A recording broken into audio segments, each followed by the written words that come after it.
and welcome to Tell Me Your Story, New Paradigms for a New World. I'm Richard Dugan, your host.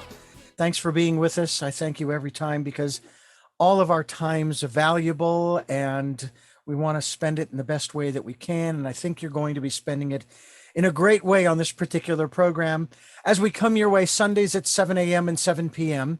We're here Mondays at 1 a.m. and then Wednesdays for our special edition of Tell Me Your Story. We are here at 9 a.m.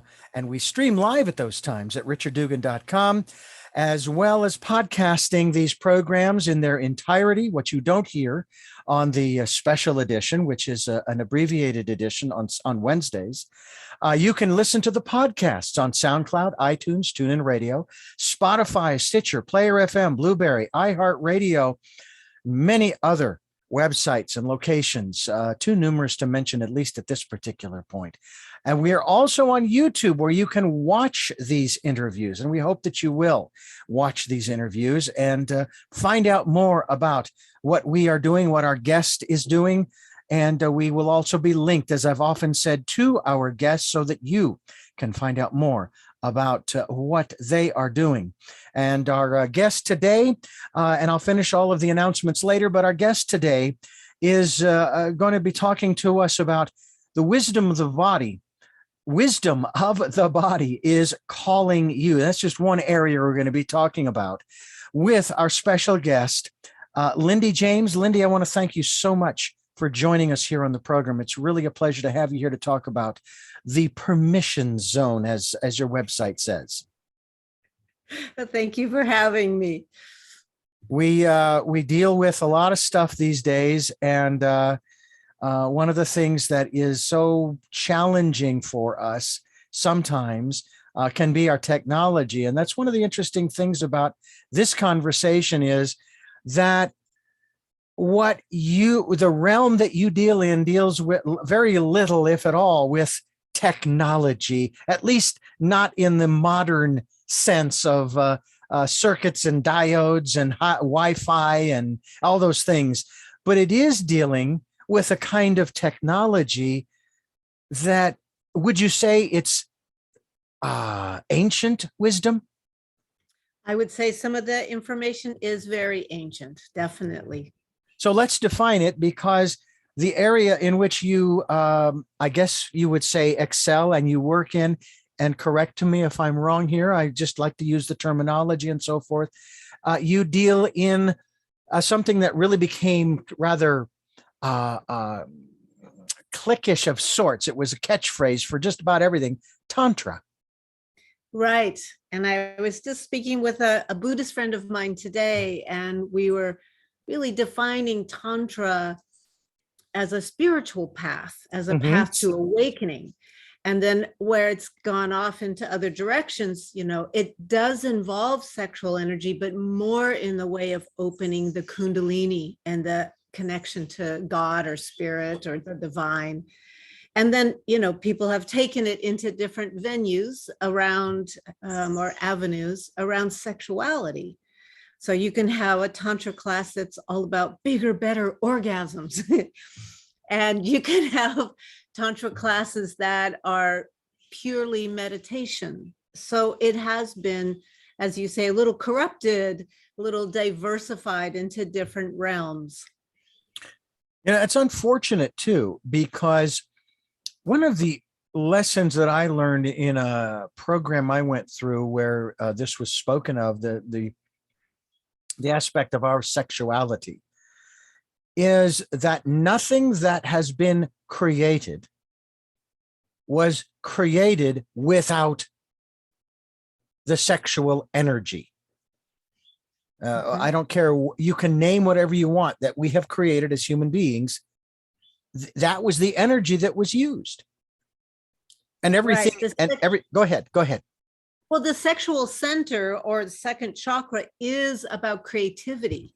So it's creativity, it's creation, we make babies, but sure. It comes from that place of being so in your body, which is why I wrote that article. And I also wrote an article last week about the myths, at least 3 of them around Tantra, because it isn't all about sexuality.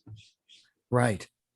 Well, now let's talk about, because I saw that article and I'm very curious. I did read it, but I'm not going to reveal any of it because I want you to. What are the myths about Tantra? Well, this particular article just named 3 of them. And one of them was it's about hot sex, maybe orgies. You have to be young and beautiful to do it. Mhm. And I forget what the third one was, but it was, it's like all these we have to's. And really, it's a practice anybody can do it. It doesn't matter your age, your gender preference. It's really a spiritual path. So I wrote about how really all of you is welcome. And my first time I went to a Tantra training, it was a weekend, I was terrified. And the reason I decided to go was one of my best friends went maybe, a year earlier, and the change in her, the beauty, the radiance that was coming out. And it wasn't just, I had a really good retreat or weekend training. She continued to prosper and look beautiful and really own her divine feminine. So I thought, okay, I'm just going to try this. And the more I learned, the more my fears went away, the more I could see that this is a path, like my heart said yes. And it was a path that just called to me. Took me a few years to get really working with it, but we got together with my friends, that there was 20 of us that did the training that year. And we got together once a month and practiced just pujas, just where we did practices with each other, clothing on, just hand on heart, eye gazing, being in deep intimacy. I find that is an unfortunate, that the whole aspect of what you described is that for one of those myths, very unfortunate because so many people miss out. And there are those, I consider myself among those, who grew up in what I would consider to be a relatively normal, if you want to call it that, family, 4 sisters, 1 brother. There was a lot of estrogen in the house. Maybe that's the reason why my brother and I didn't hang out as much as we got older at the house. And I was actually the first one to move out before my sisters, to their consternation. But I have to wonder sometimes about some of the sometimes the parents or the guardians, they leave it up to the school, they leave it up to the church, they leave it up to the peers. Right. And you might get a little truth in there, but yeah, but most of it is just so out there, makes no sense once you get into a relationship and you wonder, what am I doing here? How did I get here? And maybe, how do I get out of here? Because this is not comfortable, because I have no clue as to what I'm doing. And that's one of I teach a class once a month, just a beginning taste of Tantra. And it's online. And like you said, it's not a thing that I would have done. If COVID hadn't happened, I never would have done these kind of things. But teaching people how to break free of their beliefs, their habitual patterns, the have-tos, the stories we have in our mind. So that's why some meditation is useful. And I say embodiment practice rather than meditation, because that scares people away too. Mm-hmm. But to notice, like, we weren't taught, and sometimes it was even worse than not taught. We were abused, or, as a woman comes into her youthful sensuality, and even little children have it naturally until they're told to sit still. Mm-hmm. To having, inappropriate behaviors towards them, and young boys too.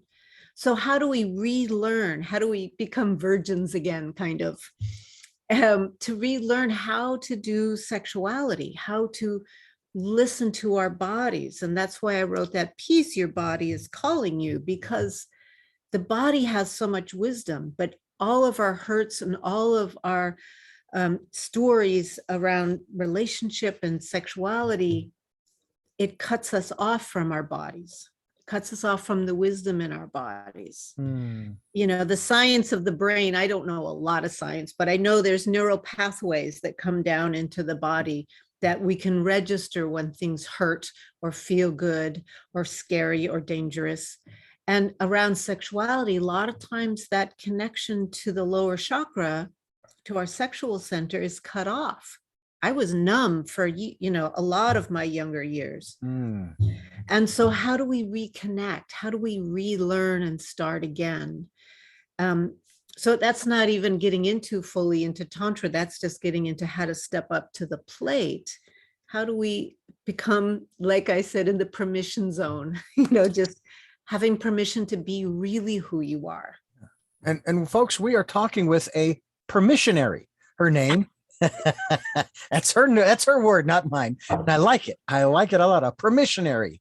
You know, there wouldn't be bad to have one of those at every elementary school, along with your principal and your nurse and so forth. Have a permissionary who gives you permission to be who you are. And that's kind of what we're talking about here on Tell Me Your Story.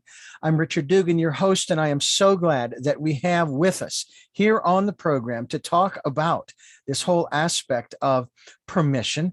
And we are also going to give you her website. It's so easy. It's her name, Lindy James, lindyjames.com. We will be linked to your website as well, Lindy, to help people to find out more about what it means to be a permissionary on your part. And as one, it's your mission to help all of us to find our permission, to show up in our authentic truth, dare to ask for what we want, and to basically taste what we've been longing for. And I find that really very interesting that you kind of took that on in reference to this subject of our and again, it's the correct word and everything, and I agree with it. It's just I find that it even sticks in my mouth when I want to say dealing with our sexuality, because people have it's like that whole subject is so charged with stuff. You know what I mean? Taboo, it's verboten, Yeah. you know, we're not allowed. And so, you know, we shut it all down, and then we're thrown into relationship and later marriage, and we don't know what to do, you know? And so working with couples, it's one of my favorite things, is like helping them to slow down enough to have little 10-minute connects, instead of it's either a 2-hour lovemaking or we don't do it at all. And I don't feel like it. And the kids are up, and, you know, it's like, how do we bring that back into connection? How do we speak our fears, our desires, and our boundaries? Because when boundaries are taken away, it's not possible to really be open and free. You know, you raise a very interesting area of subject. I am smart enough of a man growing up with 5 females in a household. I am not going to ask this, but I will tell you, I'm 61 years old. All right. I had my heyday in my 20s and my 30s and my 40s, and it tapered off into my 50s. And I find it interesting that my focus these days is more on my career, more on what I'm doing here right now with you. And that is having these conversations about the hard to ask questions, the hard to talk about conversations that we need to have if we're going to progress as a species, as a civilization, as a society. Right. So is it, from your perspective, another one of those myths that as you get older, your interest in not just the sex act, but the whole aspect of our sexuality sort of diminishes because of the hormones diminishing and all of these different things? That doesn't mean that we still aren't creative. Because look at some of the musicians who are in their 70s and still creating music, you know. Yeah. Can you talk about that particular myth, or is it not a myth? Is that based in science and fact? I think it's both. And I bet you those musicians are really sexual. Ah, okay. Good. But I can't say that for a fact. But I know, like, for myself, my sexual drive, so that's true, the hormones change. I don't have that much of a drive, but my connection to my sexuality is actually stronger. And, you know, I say that in my article, I feel more beautiful than when I was younger and more fit and thinner, because I can now work my own energy. I'm not distracted by this drive to have someone, to be nice, to be approved of, to be sexy enough. You know, we get it from men too, like you have to be sexy enough, or provide, or, you know, all these things that you have to achieve. So Tantra teaches us ways of like undulating the body and calling that sexual energy up this way instead of going out with it. And so we can learn, like I said, teaching those neural pathways to come back down. You know, that saying, if you, no, I forgot to say, if you don't use it, you lose it, but it goes the other way. If you keep using it, it comes back. So even in just a gentle pulsing of the pelvic floor muscles, which is the same as a Kegel, it pumps the energy up this way. I'm more connected to my genitals than I was ever before. So that brings out this juicy, sensual woman in me. And then if I meet somebody who's also been practicing, we can, you know, make love from across the room. We can make love sitting in each other's laps, fully clothed. There's not that drive anymore. Like, if I'm turned on, I have to do something. We have to go to rubbing, you know, we have to go to intercourse. That's gone. So it's a nice thing sometimes, but it's not the goal. In fact, there is no goal other than being present and in that juicy place with each other. Boy, I tell you what, that hits me right where I live, so to speak, in that I know that it's and this is kind of the way it was phrased to me. It's the difference, and you said it, but I'll put it in the terms I've heard. It's the difference between experiencing the sexual energy versus or friction sex or intercourse, if you know, however you want to look at that. Not to say that there's anything wrong with either, but I think that what you just said is you're saying a mouthful when you say there is no goal. And isn't that what we have been programmed to believe, that there must be? We're trying to achieve something here. We're trying to get to the climax or the orgasm and or finishing. Well, what about me? You know, kind of thing. And on and on and on. And that we've also been sold a bill of goods when it comes to how we should appear, in terms of, you talked about, you know, how I don't have to, you know, be sexy for someone else. I don't have to dress up. I don't have to put the makeup on, do my hair, and so on and so on and so on. Unless, and help me with this, unless I'm doing it for me first. Yes. So if I feel my radiance, my beauty coming forth, I may adorn it with pearls. You know, I may take care of my skin. I love putting lipstick on. I can't wear high heels anymore, even though I think they're beautiful. But I love, you know, textures and flowy clothes. But even in my pajamas, you know, even in my work jeans, there still can be that little hum. Sure. In the Kashmirian Tantra, they call it the spanda.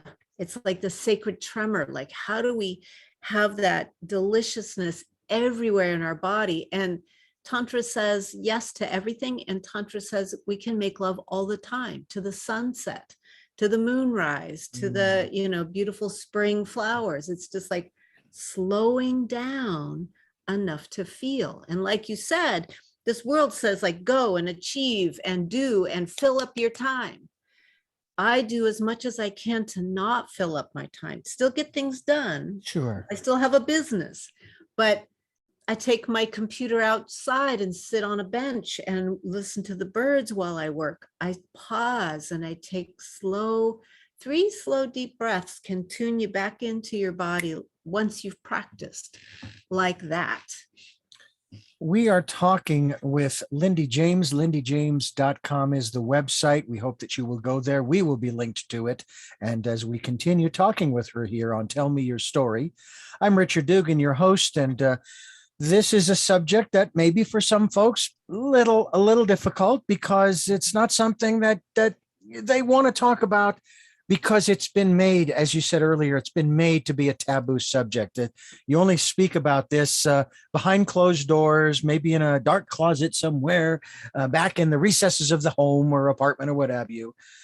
When in fact, it seems to me as if we had been talking about this for the last 20, 30, 40 decades, we wouldn't have a lot of the sexual problems or sexually related problems that we have in our society today. Is that a fair assessment?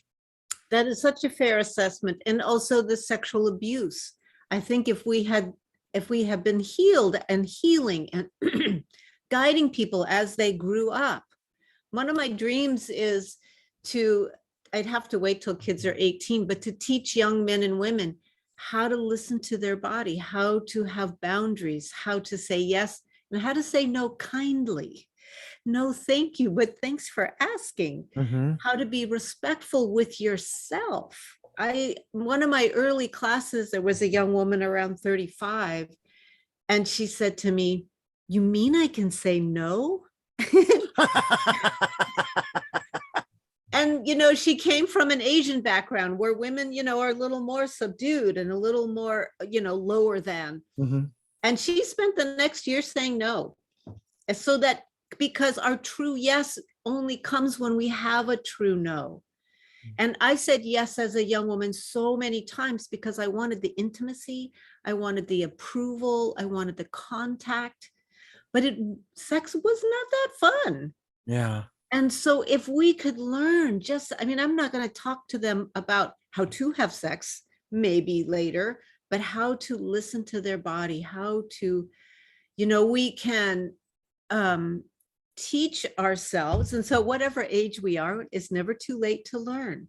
You can be any age to learn how to respect your body and how to reawaken your sexuality and listen to your body, listen to your sexual center, and be guided. And I think that's where we've lost. We've been guided by this, stuck in our mind, figuring it out, supposed to's. What do my parents think? What does my wife want? What does my husband want? What happens if we just slow down and listen and come to peace with what is? That's where I give permission. You are probably very much aware that there may still be certain civilizations on the planet, and I know that they existed because I have not only been taught about them, but I've read about them, where within their society and within their civilization, there were individuals, if not groups of people, who were responsible for doing just what you're talking about. And it was done in such a way, it wasn't abusive, it was education. That's what it was. And even taking that maybe a slightly different turn here, we have different faith systems, if you will, that will inaugurate a male and or a female child into adulthood. The Jews have the bar mitzvah and the bat mitzvah. But only within the Jewish society, if you will, of old, is that 13-year-old thought of as an adult. Not today. They're only 13. So you had your bar mitzvah. So what? You're only 13 years old.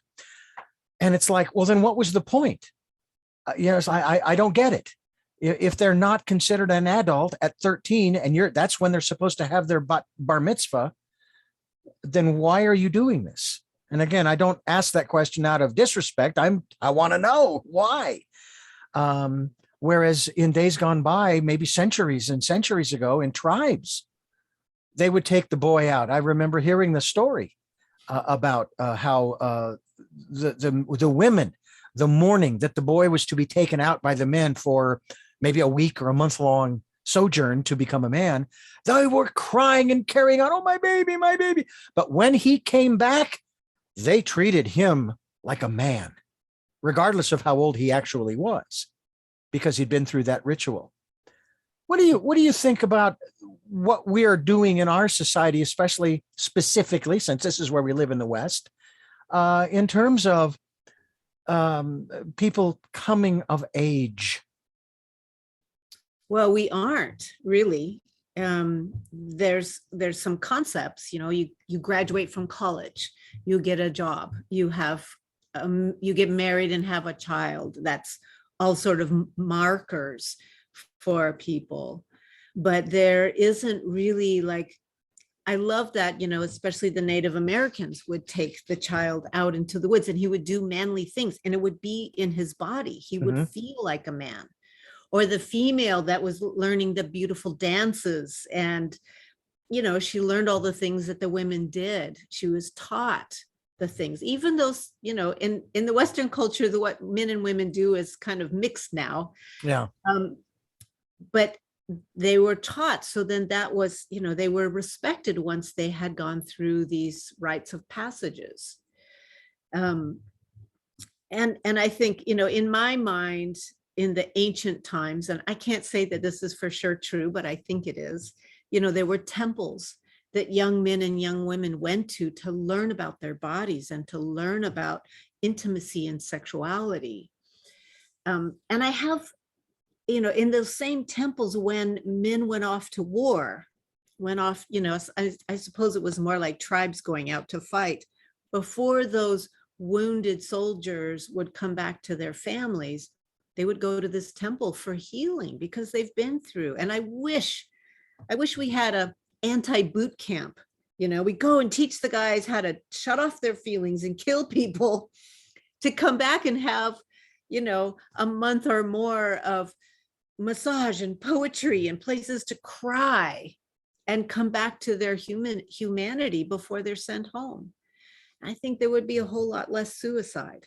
Well, I do know that in civilizations of old, doing that bit again, that they, regardless of whether they won or lost, when they came back, they were treated royally because they, win or lose, they went to fight for their tribe, their people, and their way of life, if you will. Right. And we don't do that. I remember what was real interesting was an interview many years ago with a producer of a movie called Welcome. And it had to do with specifically Vietnam vets.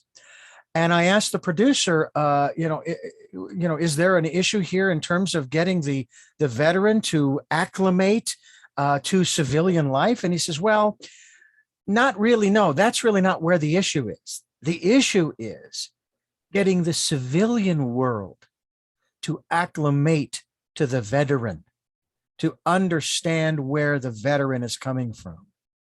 Right. And I think that's what you're saying also is when they come home, they should not go straight back to wife, husband, children, home life.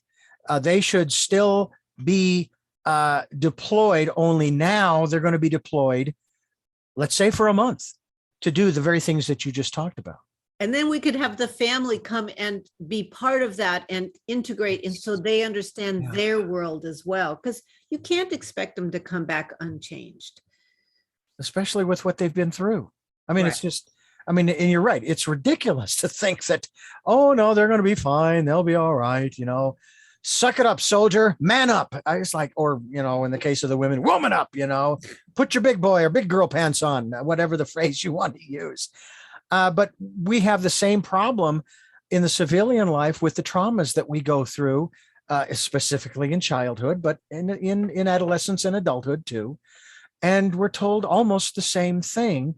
Although I would have to say, and I think that COVID is, I call it the COVID era, has maybe opened up this door, which I think is wonderful, to where we have a new pandemic, they say, and it's mental health. And people are now saying, you know what? There's no shame in going to therapy.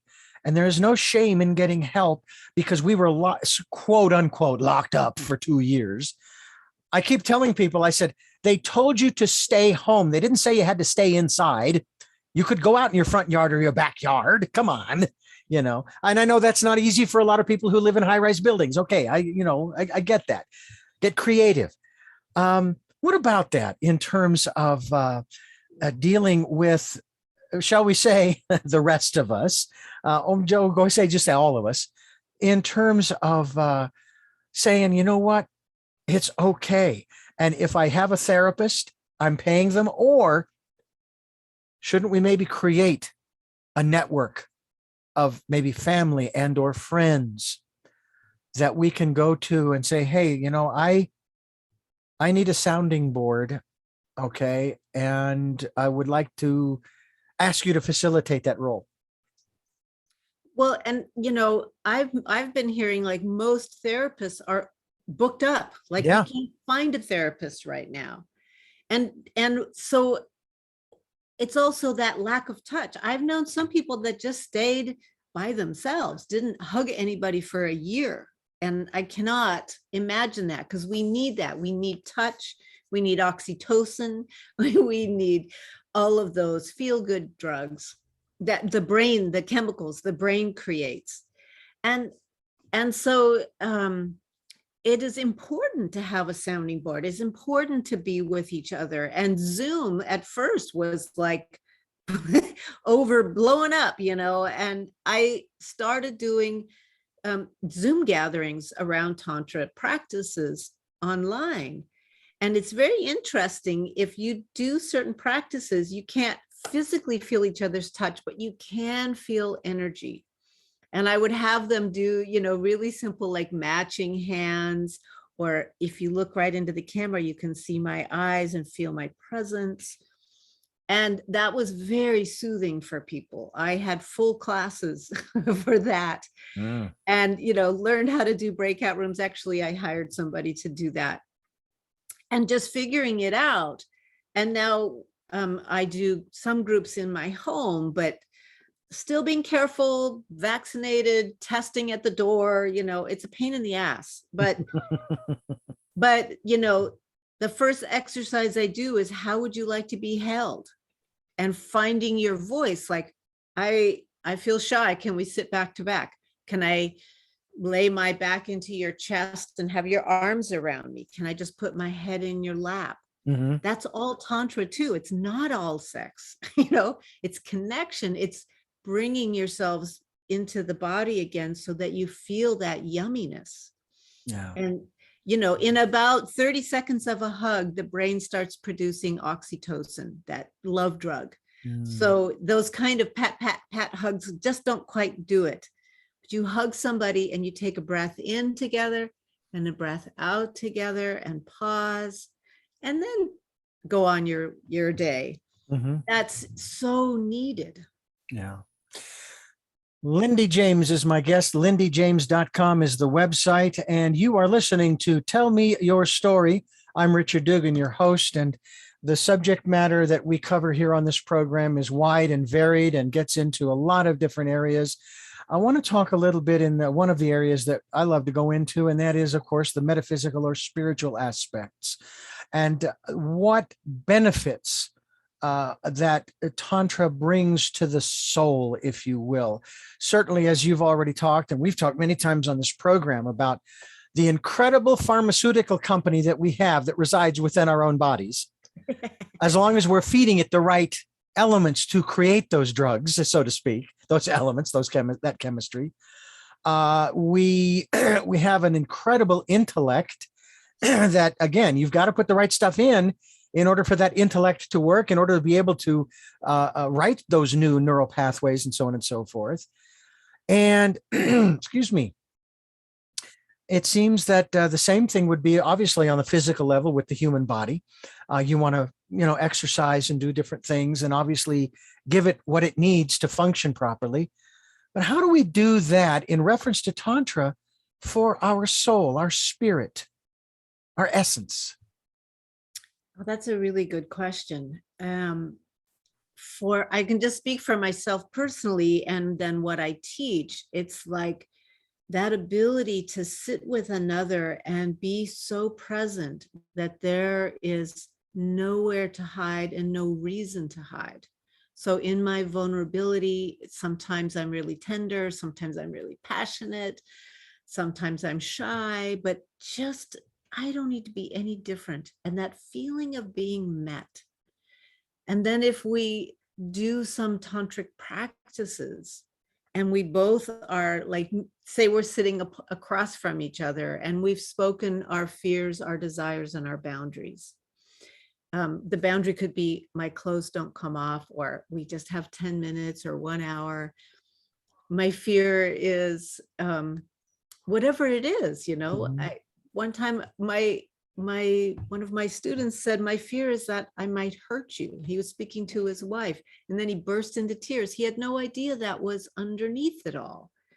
So when we really come real with each other, there's such a joy and there's such a relief, because in a way, I think this is the way we were before we came into physical form. That's just my feeling. Like we were out there in that divine oneness, and then we come into, our bodies, into the planet Earth, and we're actually heading back that way. So any of those practices that feel like we can touch that oneness. So we use united breath. We use undulation. We can do a whole lot of practices without ever touching. And then learning to feel across from each other. So if I look at you and feel my heart and let my heart come towards your heart, there's a certain moment where I'll feel that, like my friend says, where the petals of your heart kiss. Oh, I like that. And yeah, and so then I feel your joy, and there's oneness in that joy. So these, to order to get to that place, there's all these steps of being able to step out of the thinking, chattering mind and be in the more intuitive mind, be more balanced, to heal those fears, to judgments that you have on yourself, or wounding. It's like, I'm afraid to be. The first time I did eye gazing, I would get dizzy. People would say, I'm going to eye gaze. Yeah, exactly. And so if you can like really be in your body and then just look out these windows to the soul and just look at one another. Yeah. Wow, that can be scary. And now I crave it. I crave that connection.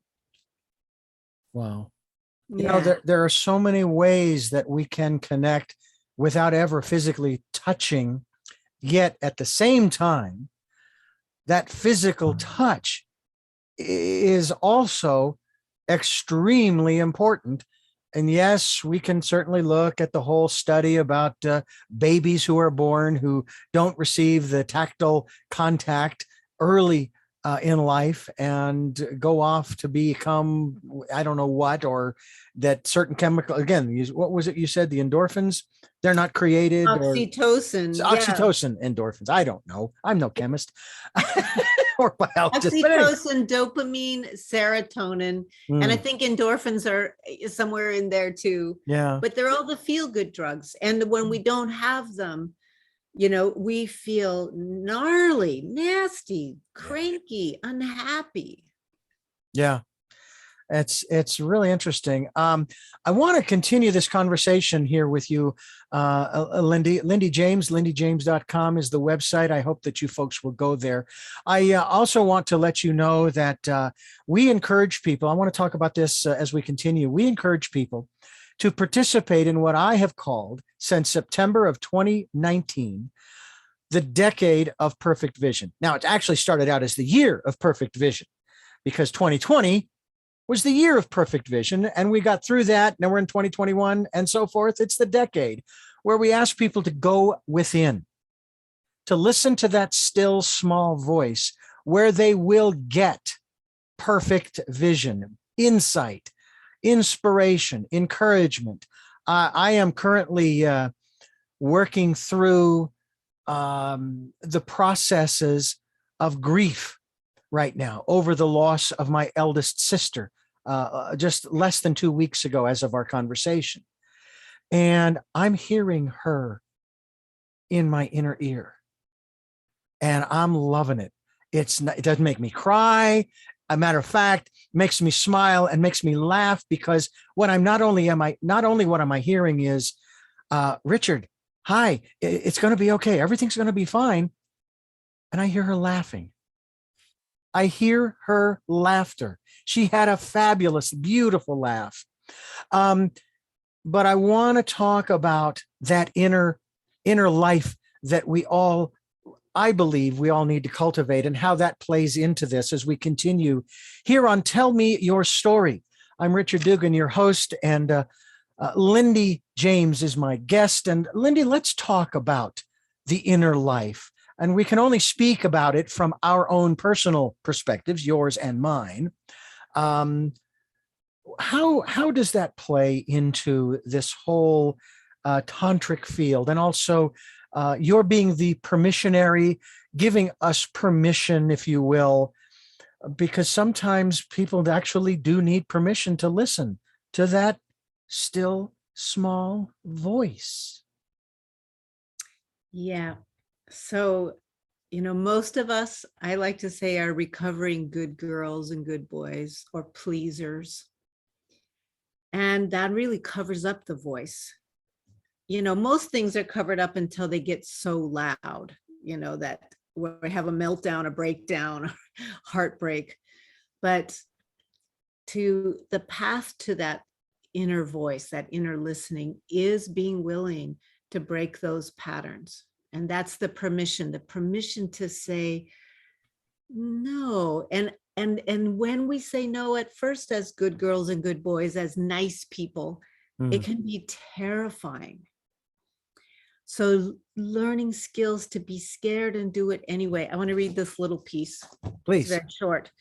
When I dared to be powerful, to use my strength in the service of my vision, it becomes less and less important whether I am afraid. So when we break the taboos of our religion, of our family, sometimes it's our group of friends are all like of a certain mind. And if we step out of that, the risk of losing people's approval, people's, thumbs up for who we are, in order to really find who we are. And so I do an embodiment practice every morning. And, I may not stay there much longer than that, half an hour, but the tools that it takes to get there. So slowing down the breath, turning your attention inward, because like you hear your sister in your ear, you're not going to hear her if you're blabbing all the time. And maybe if you're thinking all the time. To feel each, in Tantra, we have 7 chakras. And in, let's just say, energy centers, the third eye, where we can see truly, to see the truth, to see through illusion, that the crown is like connecting to spirit or God or the cosmos. Like, how much are we aware of the boundlessness of the sky, of the universe? Like those ways, we learn some things, like when you're about to cry, the throat actually tightens.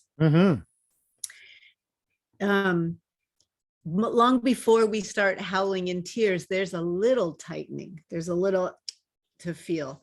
We can feel our heart when it's really open or really shut, but there's little sensations. I studied a form of psychotherapy called Hakomi, and they often, when you're speaking to someone in therapy and they say, I feel really sad. Well, where in your body are you feeling the sadness? Instead of saying it's just sad, like what tells you it's sad? Well, one time I said, it feels like there's a boot on top of my chest. So the body speaks in metaphor. So when something seems weird, just know that that's normal. When I'm really happy, my heart feels like champagne, like bubbles. Oh, wow. And when we go down to the genitals, in Tantra, the woman's genitals are called yoni, sacred space. And the man's genitals is called lingam, wand of light. And so that changes things too. We can take out all those dirty names, those cruel names. Some of them are fun, maybe. That doesn't make them wrong. But, the one they're used as derogatory, let's just let those go. Sure. I can hear what my yoni says now. For most of my life, my yoni was like, nope, I'm not talking. So now I can talk to her. I can pulse my PC muscles and feel and say hello. Or if something is really good, like I can be in the forest, in the beautiful woods, and she just kind of goes, So, as to your question, like that's that inner listening, and all together, it's our soul's longing. Like my soul's longing is to really break free of all of my conditioning and bring people together, that can connect and be respectful and be loving with each other. We are all, one of my favorite sayings is, instead of waiting for the one, that was the third one, that we have to have a partner to do Tantra. We are all the one. And I can practice with you, Richard. It doesn't mean we're going to be lovers or just eye gazing, and having you say to me, thank you, when I say no. Wow. So that's my soul's longing, is bringing that. It's not something I said, I'm going to school for this and I'm going to do that. It just came out of me. It started with horseback riding lessons. You have to be in your body to really ride a horse well. And so I learned how people, like, if I'd say, can you feel your big toe? And they'd be like, no. Like, how do you get in your body enough to feel your big toe, to feel the weight of your sits bones on the saddle? That I always was good at that. Like, okay, now feel that, be in your breath. And when you are in your body, the horses are happy. They change. And so, like that was, I think horses were my first Tantra teachers. How wonderful. Yeah. We're talking with Lindy James. Website is lindyjames.com. And this is Tell Me Your Story. I'm Richard Dugan, your host. And Lindy, I wanted to touch upon, before we go, your background, and not how you were trained, but how you became interested in this particular, I'll call it this particular field, when in fact it isn't a field, it is the field, because of its all-encompassing aspects to just living life. That's what I'm getting from our conversation here. Right. So how did this kick off for you? What was the catalyst? Well, it was my own healing. I knew there was something more. Even since I was a little kid, I grew up in a family, lots of alcohol, it was like, this isn't how it's supposed to be. And my whole being always knew that this connection and realness was how it's supposed to be. I suppose I came in with it. So when I saw the practices that could open me, to open my yoni, to open my heart, to connect my yoni and my heart, that I could walk in this life like that. And the more I learned, and I went to so many classes and beginners, I became an assistant. And every time I went, I would hear another piece. Like I ignored the chakra stuff for a long time. And now it's like when I talk to you about it, I can feel it everywhere. It's like it's just everywhere. And so I just felt like I was led, like this is what I was meant to do. You know, I studied landscaping. Well, but reality is you're doing a whole different kind of landscaping. It's Right. the human landscaping. Right. And then I did horses. I had horses since I was 9. I mean, I Wow. was with horses since I was 9. I've owned a horse since I was like 12. Mm. And I'm going to write a book. I was raised by horses. Yeah, because they're embodied beings. And if you slow down enough to be with them, they'll teach you. Yeah. And so that's like how I got into it, was all that sort of thing that called me forth, so that once I learned it, oh, everybody should know this.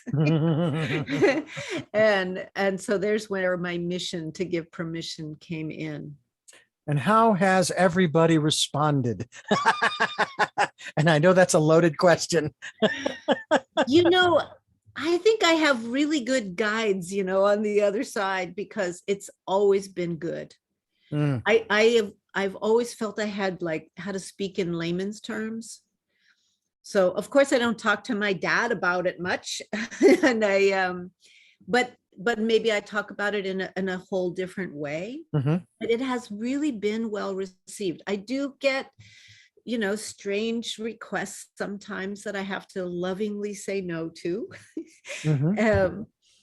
But in general, it's been, you know, people are really grateful. I could say I have fans.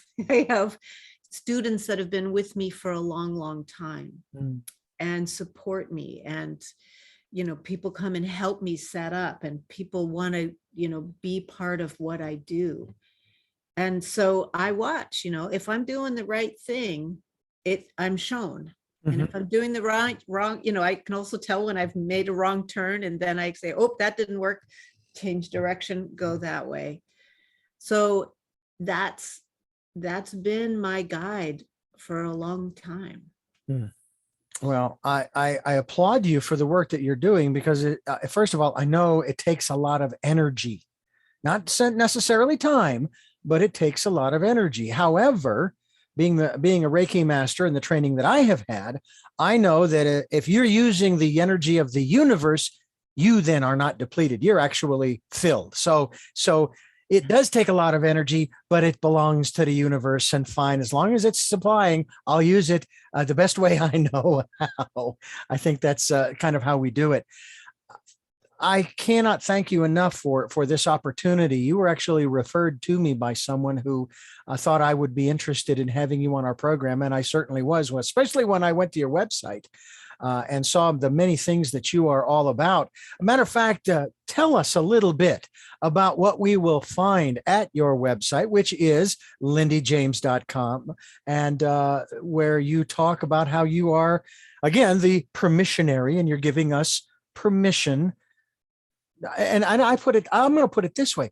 You're giving us permission to be who we really are. Exactly. And I will add one more element to that. In just being, you are giving us permission to be perfect. That perfection, the definition is not right or wrong. It's just in being. Absolutely. And I think that's one of my best skills, and what I get reported. You know, Lindy is easy to be with. Lindy's not scary. Even though the subject might be scary. Yeah. Lindy's not scary. And so, you know, it says intimacy coaching for men. I will be with men as if like we're on a date. It might be a walk on the beach. It might be having dinner. And I literally coach them by using how my body feels as I talk to them. And, you know, I remember one guy saying, I just can't make small talk. And I said, great, don't. just look at me and say what comes to your mind. And he was like, really? And that just brings me so much joy. I work with couples and help them be with each other. I work with individuals either online if they're far away, or with precautions in person.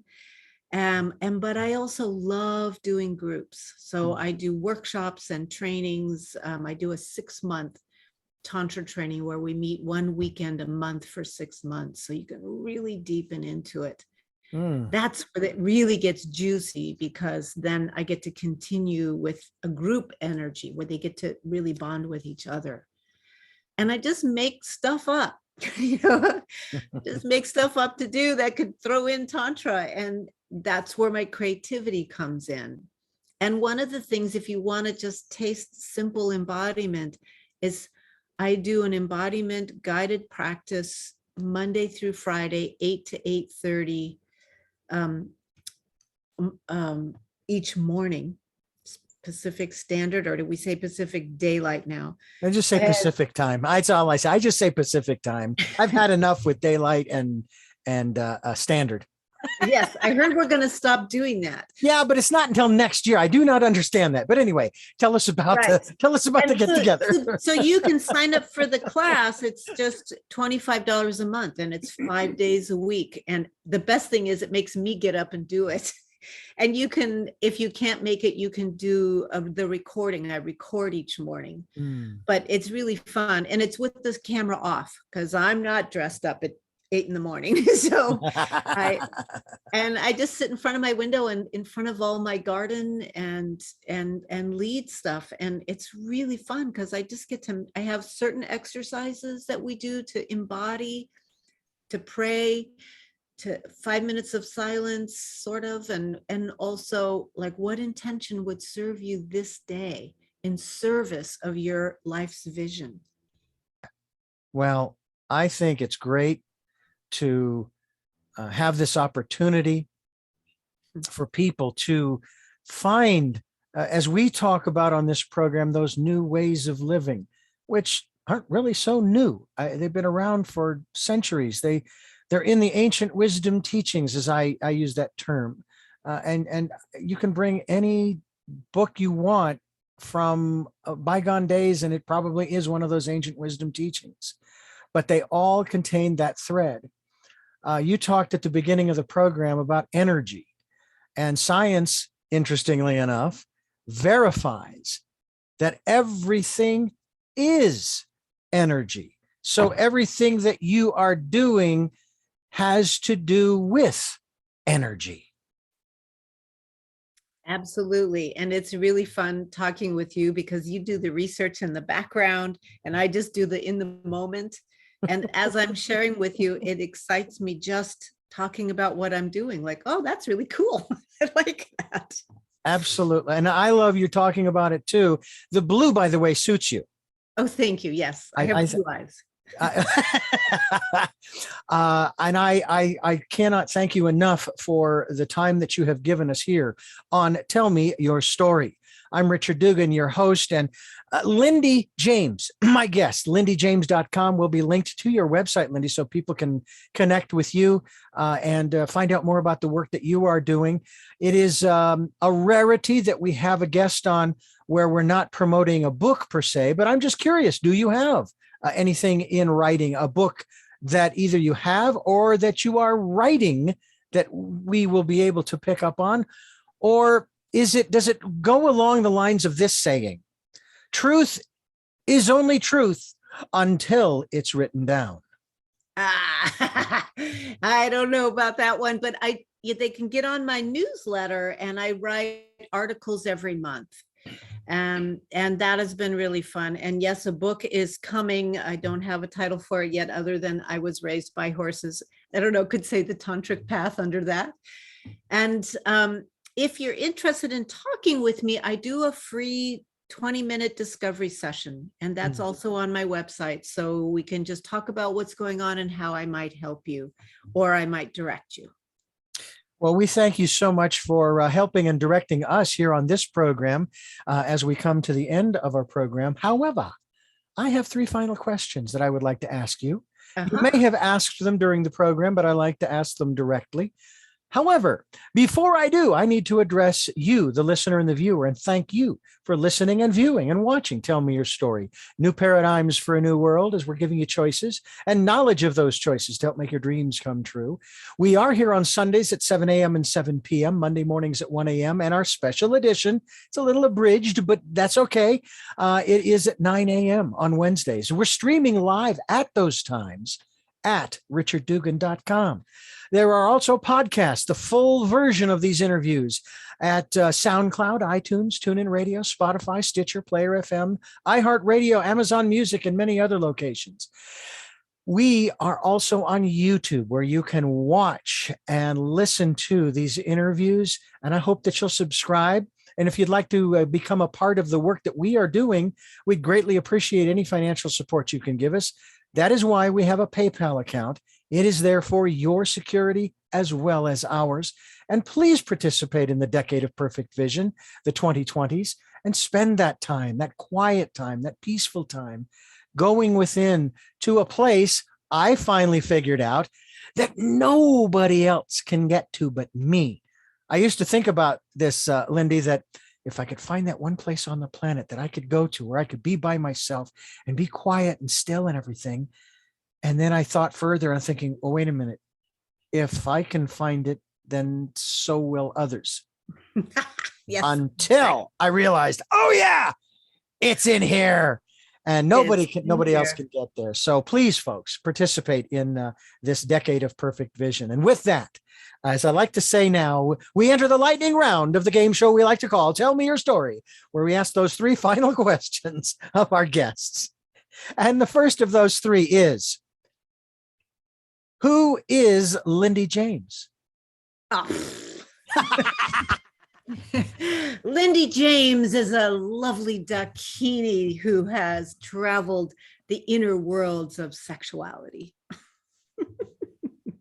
What is it that you hope to or want to achieve through the work that you're doing now?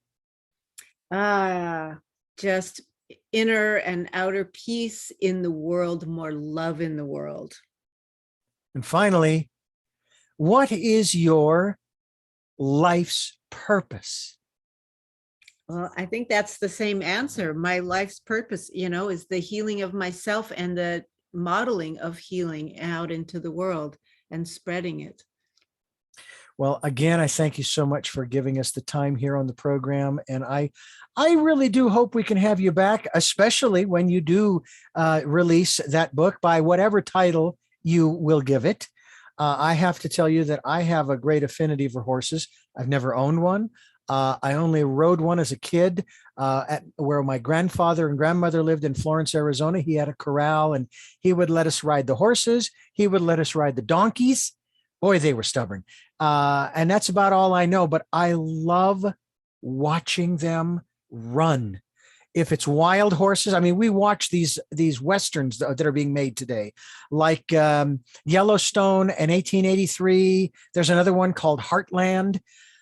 Mm-hmm. I got to tell you, and I'm not necessarily a fan of horse racing, but oh my God, I love to watch them run the Kentucky Derby and so forth. They're such majestic creatures. They are. Oh, they fabulous. Really are. And I have to say that in the old Western movies, when the cowboys come galloping along and then they slam on the brakes and the horse is going, they're pulling on their mouth and then they whinny. Horses don't whinny at that point. That is a lie. That was dubbed in. That's dubbed in. Yeah. Wow.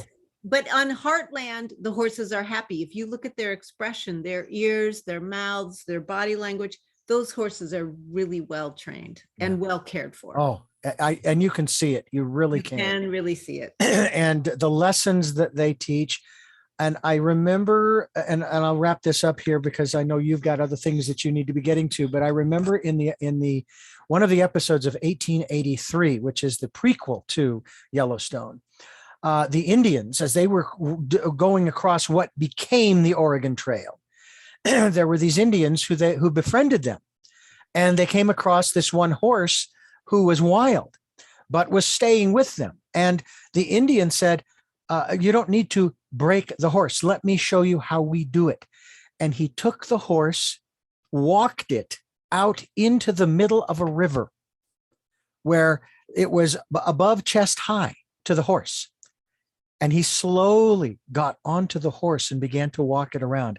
There was a little resistance, and eventually he was able to walk right back up the bank of the river because he and the horse became one. He didn't try to break the horse. He was trying to Absolutely. connect with the horse and say, hey, I'm not going to hurt you. It almost reminds me of, I wish I could remember the title of the song now. John Denver did a song years ago about wild horses. And, I'm not here to steal your heart away. I just want to know what it's like to see the sunrise come up each and every day, and wanting to connect with the horse. So they're just incredible beasts. And I thank you They so are much for sharing. incredible. I would say horses saved my life. I went to my horse every day, and I didn't get in trouble because of that. They're really good for kids. Well, Lindy, thank you again for joining us. And I thank you for listening to and watching Tell Me Your Story, New Paradigms for a New World. Until our next broadcast, podcast, videocast. Love to Lal and Jeanette. I'll be listening.